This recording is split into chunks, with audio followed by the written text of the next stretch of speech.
Welcome back to the 161st Street Show. My name is Joe Esposito, your host, and the Yankees dropped 2-3 to the Athletics. A very disappointing series. I'll quickly go game by game, and then I'll go into more detail about the overall results of the series and what they mean moving forward. The Yankees stole game one, flat out. Ahmed Rosario, two-homer game, clutch three-run shot in the bottom of the eighth. Bullpen was good overall. Hedrick, Bird, Cruz, and then Bednar close out the game after Schlittler gave up three. They held them to scoreless the rest of the way. So great job by the pen, great job of Ahmed to help us steal game one. Looked like we were in great position in game two. We drove in two in the first against Severino, had him on the ropes with the bases loaded and couldn't push any more across. And then the offense just went ice cold. The Athletics were able to scrape two across against Warren and then eventually get Bednar in the ninth. So the Yankees dropped game two. And then in game three, I mean, it was the most painful offensive baseball game you could watch as a Yankee fan. It wasn't even a situation where it was like, oh, they were just hitting screamers and they were right at people and it was a lot of bad luck. No, it was just all weak hits, soft contact. Jeffrey Springs just had them completely off balance. He had them hitless into, I believe it was either the sixth or the seventh inning before Rice kind of squibbed a ball through the infield. So very, very bad game. Very, very bad series overall. First, we'll touch on the starting pitching. Starting pitching was solid, not amazing like it has been in the previous, games, but, pretty good. Cam Schlittler in game one of the series through 5 innings, gave his first runs of the season, gave 3 earned runs in total, had 7 strikeouts, looked good overall.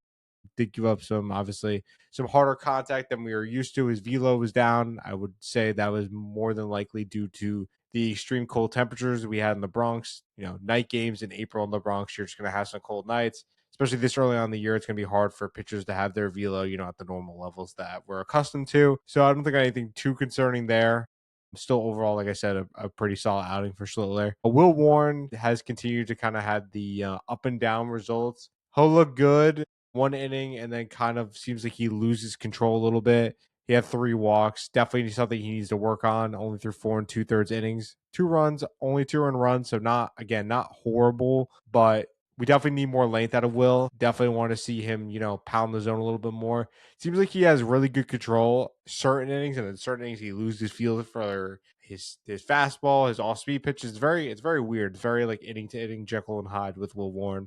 So obviously, again, his stuff looks good. It's just, consistently landing in the zone and not putting runners on base for free. And the best pitching performance of the series was Ryan Weathers in game three. 8 innings of 1 run ball, 7 Ks to go along with it. I mean, he looked really good, mixed in all 5 pitches, wasn't really getting hit too hard. Obviously, gave up the ball to the wall against Austin Wins, and then Max Muncy got him for a triple off the wall. So very few people, got solid contact off of him. I mean, he looked really good. There's, no way around that.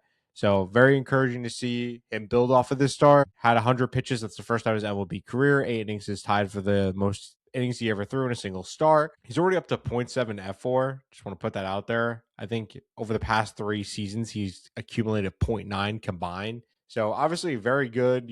We're definitely seeing what the Yankees saw in him when they, acquired him in the offseason. So Ryan Weathers, obviously someone I'm very excited about. Hope he can continue to build on this. Now to get to the less fun part of this series, and that was the offense. The offense, if you want to call it that, I mean, it was just dead, non-existent, lifeless, however you want to put it. It was putrid.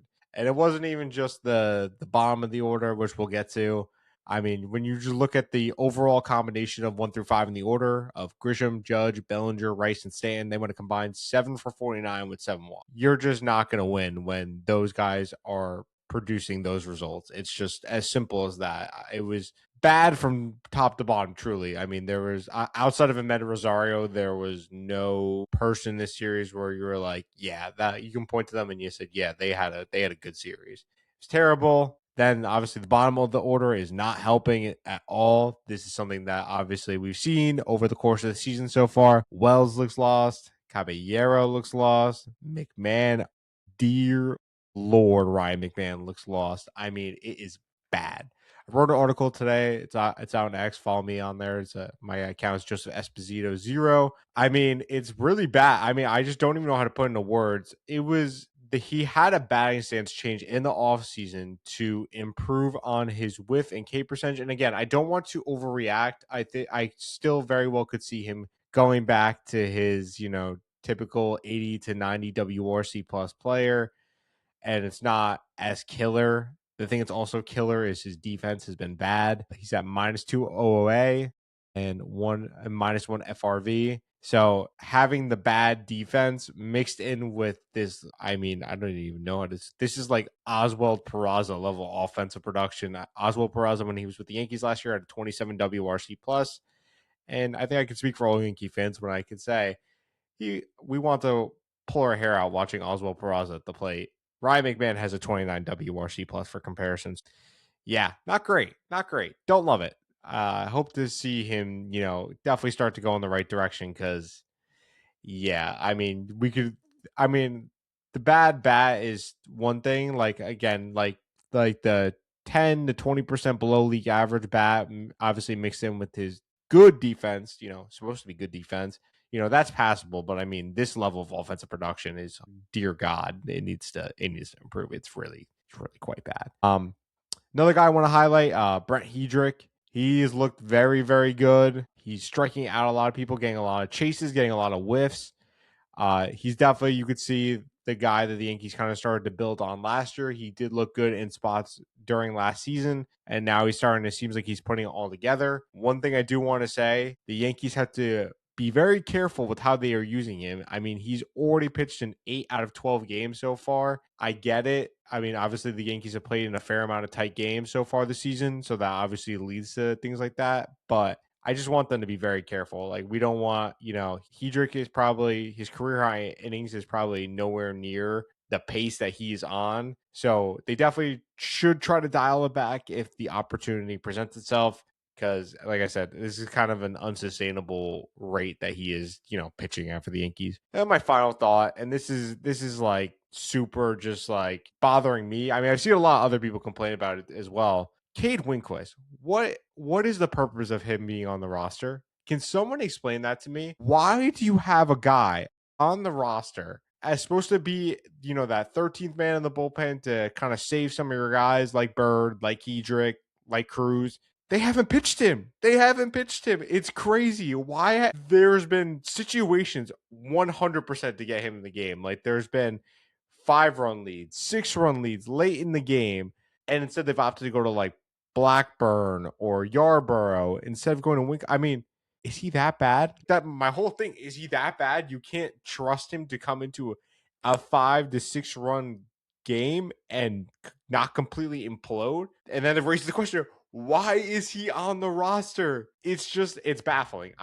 It's such a nitpick, but it's driving me crazy. Obviously, I think this problem will alleviate itself. Luis Hill is being brought up for tomorrow's start against the Tampa Bay Rays. So, I mean, if it's anyone else besides Cade Winquist, my head might explode. But it's besides the point. Like, you had options in the minor leagues of guys that you've been there, done that for you in some form. I mean, you had Yuri De Los Santos, who pitched in a multitude of roles for you last year, and he got high leverage innings at points last year, and you don't have him on the roster over Cade Winquist, but Cade Winquist can't even pitch in a game that is basically quote unquote out of hand. I just don't get it.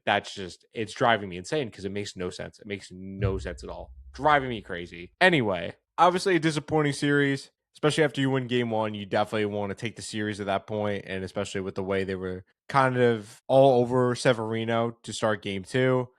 It's definitely very disappointing to lose. It's the first loss of the series, the first series loss of the year, I should say. I know the Yankee fans are having very, very calm and rational takes on X. No one is panicking. No one's freaking out. It's just so funny. I have to laugh at it sometimes because you just have people freaking out. This offense is terrible. They're terrible. They can't hit anyone. And meanwhile, they pieced up Logan Webb on literally opening night, who is arguably a top 10 starting pitcher in baseball, on top of, hitting the Seattle pitching fairly well for the pitching that they were throwing out there. They got Kirby to an extent. They got Gilbert. I mean, it's just funny, man. This offense will produce. I'm not concerned of overall. There are people I am concerned about within the offense. Overall, I think the offensive numbers will still be good, regardless of these people, figuring out or not.